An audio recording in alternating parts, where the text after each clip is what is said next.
وحدت الوجود کے عقیدے کا زہر اس حد تک معاشرے کے اندر پھیل چکا ہے کہ ہم دیکھتے ہیں ڈاکٹر اسرار صاحب جیسا شخص جو مفسر قرآن کے طور پہ معاشرے میں معروف ہے، وہ بھی اسی عقیدے کا دفاع کرتا ہوا نظر آتا ہے۔ یہ ان کی کتاب ہمارے ہاتھ میں ہے، سورۃ حدید کی شرح میں ام المصبحات شائع کیا ہے مکتبہ خدام القرآن لاہور نے، رائٹر ہیں ڈاکٹر اسرار صاحب۔ اپنی اس کتاب کے صفحہ 88 پر ڈاکٹر صاحب کہتے ہیں حقیقت و ماہیت وجود کے اعتبار سے خالق اور مخلوق کا ایک وجود ہے، خالق اور مخلوق کا ایک وجود ہے۔ کائنات میں وہی وجود بسیط سرایت کیے ہوئے ہے، لیکن جہاں تعین ہوگا تو وہ پھر غیر ہوئے، اس کا عین نہیں۔ چنانچہ ان کا کہنا ہے کہ یہ کائنات کا وجود ایک اعتبار سے اللہ کے وجود کا عین ہے۔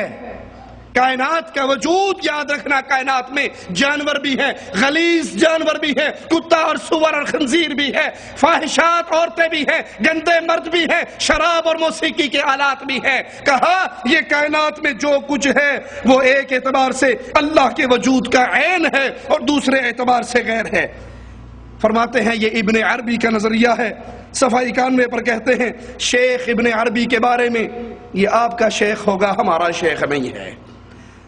جس ظالم کا یہ عقیدہ کہ خالق اور مخلوق کو جو ایک جانے وہ مومن، وہ موحد، اور جو خالق اور مخلوق میں فرق کر کے کہے خالق اور ذات ہے، مخلوق اور چیز ہے، وہ کافر ہوتا ہے آپ کے مذہب میں۔ یہ آپ کا شیخ ہے، ہمارا نہیں۔ کا شیخ ابن عربی کے بارے میں میں عرض کر چکا ہوں کہ جہاں تک حقیقت و ماہیت وجود کے بارے میں ان کی رائے کا تعلق ہے میں اس سے متفق ہوں اور میرا بھی یہی مسلک ہے۔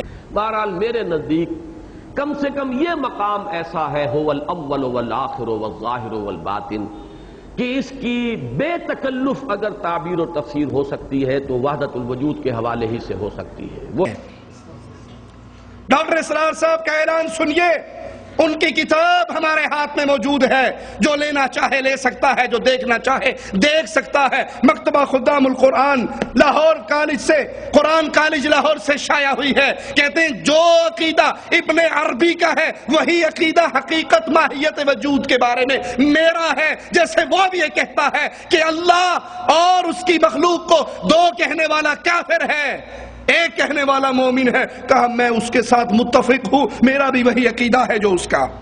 ڈاکٹر صاحب آپ کو ابن عربی کا مسلک، اس کا نظریہ مبارک ہو، مگر اہل ایمان ابن عربی اور آپ کے مسلک کو ماننے کے لیے تیار نہیں ہوں گے۔ کیوں؟ کیونکہ ابن عربی خالق اور مخلوق کے وجود کو دو ماننے والے کو کافر و مشرک کہتا ہے اور ایک ماننے والے کو مومن کہتا ہے۔ معنی نعوذ باللہ ثم نعوذ باللہ یہ ہوا جنات، شیاطین، کفار، حیوانات سب کا وجود عین وجود رب ہے۔ لا حول ولا قوة الا باللہ۔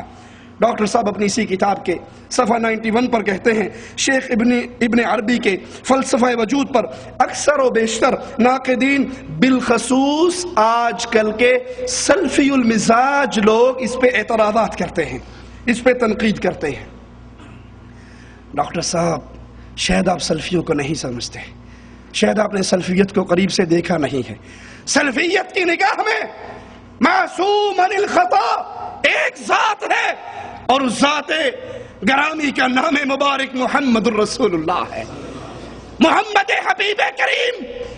ان کی آواز سے جس کا آوازہ ٹکرائے گا سلفیوں کا بچہ کٹ سکتا ہے، اس کو حق نہیں کہہ سکتا۔ آپ بھول گئے سلفیت کو، شاید آپ نے احمد ابن حنبل کو نہیں دیکھا، شاید آپ نے اس کی تاریخ کو نہیں پڑھا۔ اس نے یہی مطالعہ کیا تھا، یہی مطالبہ کیا تھا۔ وہ سلفیت کے امام تھے، وہ مسلک اہل حدیث کے پرچار کرنے والے تھے۔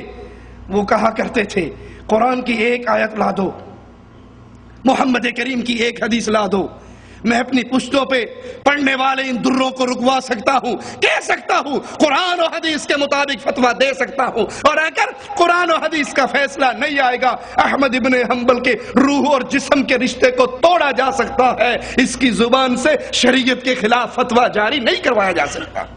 شیعت آپ کا ساتھ دے ڈاکٹر صاحب دے، صوفیت آپ کا ساتھ دے ان کو مبارک ہو، تبلیغیت آپ کا ساتھ دے انہیں مبارک ہو، سلفیت کا جب تک آخری بچہ اس دھرتی پہ زندہ رہے گا وہ وحدت الوجود کے عقیدے کو ایمان نہیں مان سکتا۔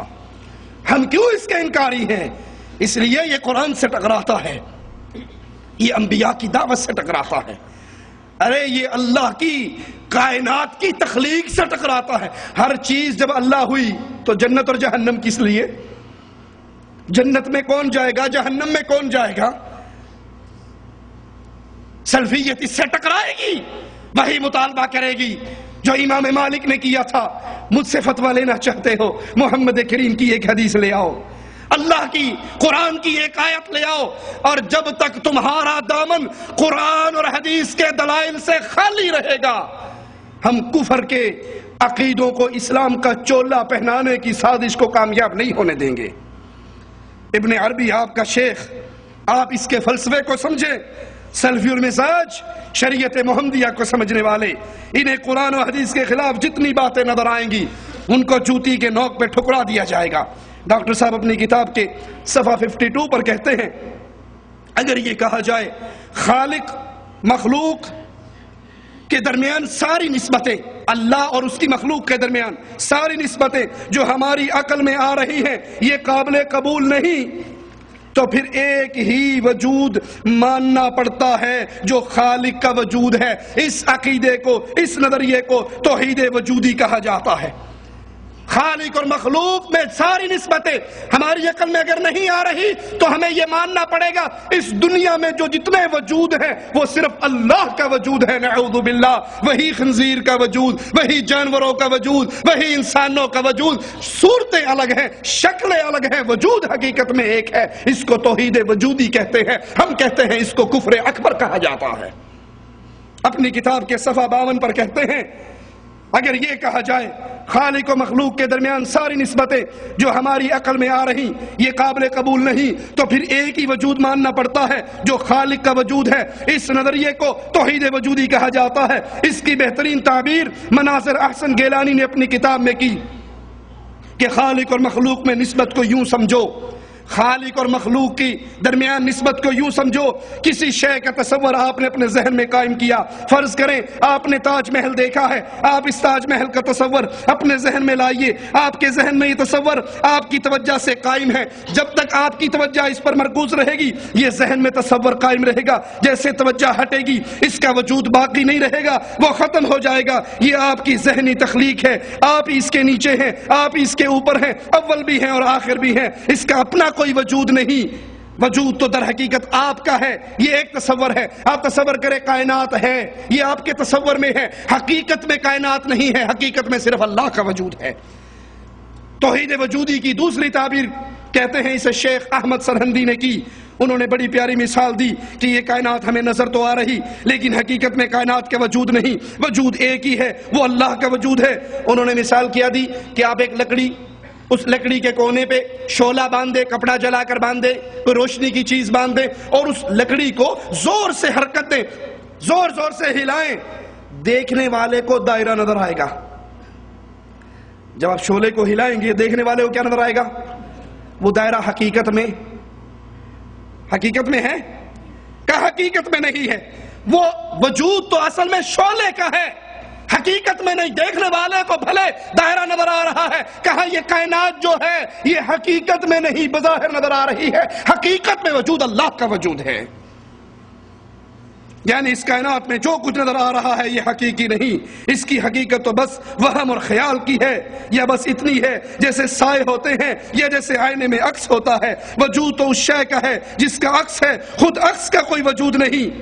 تو حقیقی وجود صرف اللہ کا ہے، لا حول ولا قوت الا باللہ۔ اب ایک تیسری بات جو میں نے عرض کی تھی حضرت مجدد الفسانی رحمت اللہ علیہ کے حوالے سے اور مسلمان صوفیاء جتنے ہیں ان سب کے حوالے سے، اصولاً وہ بات یہ ہے کہ یہ کائنات جو نظر آ رہی ہے اس کی کوئی حقیقت ہے ہی نہیں، اس کا حقیقی وجود ہے ہی نہیں۔ وجود حقیقی صرف اللہ کا ہے، یہ تو صرف عکس ہے، یا جیسے آئینے کے اندر عکس آ جاتا ہے، یا سائے ہیں، ظلال ہیں۔